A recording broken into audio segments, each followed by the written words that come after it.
Okay, happy 4th of July. Got a cooking video for you. I'm gonna cook my loin back ribs grilled, and what I like to do is what's known as a wet rub marinade instead of just a straight dry rub. First, I'm gonna add some soy sauce.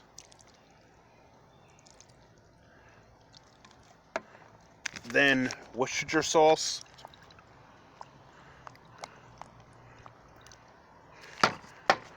And just coat the rib good. And then I'm going to take my dry rub. I'm not going to tell you what's in this, but I will give you two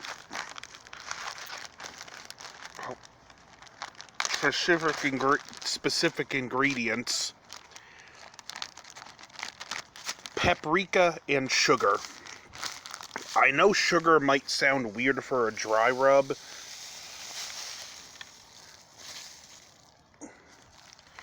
but what it does is it balances out the other flavors, because a lot of dry rubs tend to have a lot of strong seasonings in them, and the sugar really helps balance it out and keeps them all from getting overpowered. The theory behind a wet rub marinade is that it'll penetrate a little deeper than a dry rub, and I do think it has better flavor. Now, I just took these loin back ribs out of the bag. I didn't trim any excess fat or remove the membrane. Some people recommend removing the membrane at the bottom. I find it's really not a big deal with ribs. But yeah, this is phase one. I add the dry rub marinade and I'm going to stick it in the fridge for a couple hours. I'll be back later for phase two, getting the grill started, then I'll throw them on. So I'll see you later. Okay, this is completely unrelated from the ribs, but I'm grilling some hot peppers, and this is not the grill I'm cooking the ribs on, but one Anaheim and one jalapeno fresh from my garden. Gonna grill them and let them chill. These will be great on the plate. Okay, now back to the cooking. I'm using my fuelless charcoal starter. You put paper in, a little fuel in the bottom, the charcoal, and it will start without lighter fluid. Now, I am going to cheat a little for the ignition because I am doing this for a video and I want it to move a lot faster. And I'm just going to light that.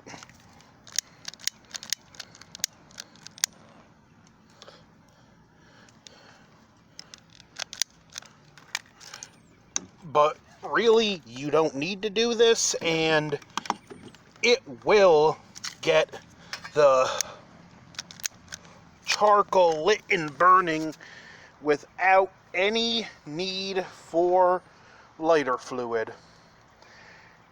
And the charcoal will get good and hot. Now, I got this going. I'll come back later when the charcoals are good and ready, then I'll put them on the grill and get the ribs on.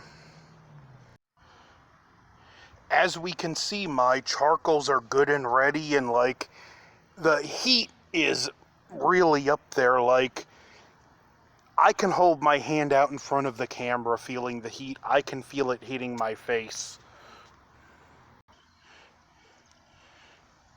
In there, I've added the charcoals. Now, if you get one of these, be warned, when you're dumping it in the grill, embers will fly. In fact, there's charcoal ash on the screen of my phone right now. I'll be back in a couple more minutes, but it'll be the next thing you see for you. I gotta put foil on the grill and drop the ribs. Okay, now for an interesting trick I've picked up. I take an onion and rub it along the foil of the hot grill. As you can see, the onion leaves a residue,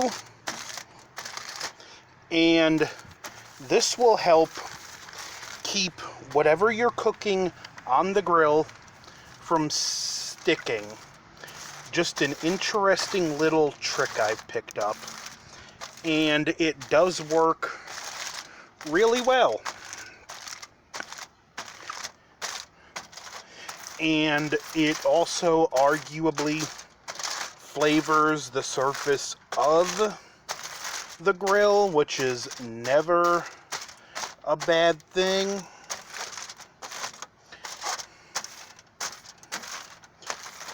Again, you can see the residue.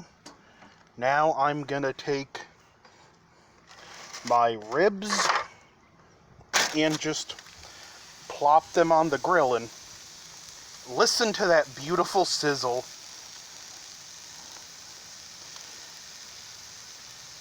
Just let these cook, keep an eye on them, and next time you see them, they'll be further along the process. Now, like I've said before, you can either add your own steps, omit steps. You don't have to do the wet rub. You can just do the dry rub, or you can marinate and grill them, but I'm just kind of showing you what I like to do. I don't have any, but usually, too, I'll throw some wood, like white or red oak or something, on top of the charcoals to add a smoke flavor, but listen to that beautiful sizzle. These are going to be so good. I wish you guys can come here and share them with me. See you in a couple hours or so, maybe less for me, but you'll see me again in a couple seconds. Okay, little update. I found a little bit of wood I had, and it's on, so you see the smoking. I got it closed so it can permeate the meat better, and just, yeah, this grill looks dirty, but I assure you it's been cleaned. I don't use the side rails for holding anything anymore, other than maybe putting a plate down, but it's just really old. This is a a gas grill from the 90s I converted into charcoal, so it's just in rough shape, and there ain't no amount of civet polish that's going to have this thing looking good at this point, unless I'm willing to spend more money than it's worth. So, the meat's been cooking for a while. Enjoying some nice iced tea out of my Mass Effect cup. And as you can see, the meat's starting to sweat through the natural juices are starting to sweat out through the top, which is good because it's cooking all the way through. Now, another neat tip I've picked up, I could have done the onions longer and it would have been a better non-stick, but I didn't, and there's still going to be a little bit of stick when you first put the meat on. Now, the best thing you can do to combat that is not pick it up like this. There's a good chance you're going to rip the foil. Put the fork under the heavy end and slowly lift, and it will naturally peel apart. And every time you do that, always lift from the heaviest end and slowly do it. I've only had to do that a couple times at first, and now every time I check, there's no stick. So, won't be too much longer. It'll be a little bit longer for me, but you'll probably see me one more time in a second before I add the barbecue sauce. Okay, back for almost the last time, getting ready for the barbecue sauce. There's just like one part that hasn't quite reached 145 degrees for pork to be well done. I'm waiting on that, then I'll add the barbecue sauce. Realistically, I could just cut this end off and the rest of it'll be fine, but I'm waiting for that piece to cook all the way. I actually did something that's not mandatory, but it could be recommended. When it's close to getting done, flip it upside down to help cook more thoroughly through. As you can see, there's a good crust from the dry rub. The smell is actually just incredible. I wish you could smell it.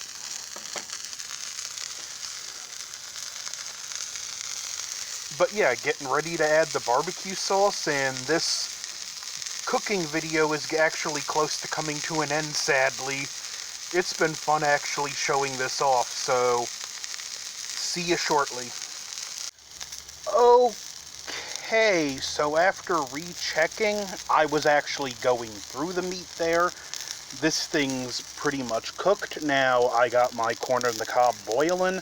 By the time this caramelizes on, it should be fine, but I'm using Sweet Baby Ray's Sweet Vidalia onion, and you don't have to necessarily use this barbecue sauce. You can use any you want, or you can just serve as is, and I guarantee you will still hit it out of the park. But as far as the sauce goes, I like my ribs swimming in it.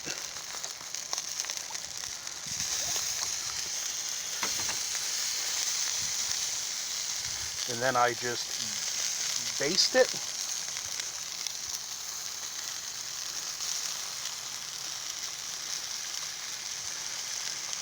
And next time we come back, it should be to some well-cooked, caramelized, absolutely delicious ribs. But there you go.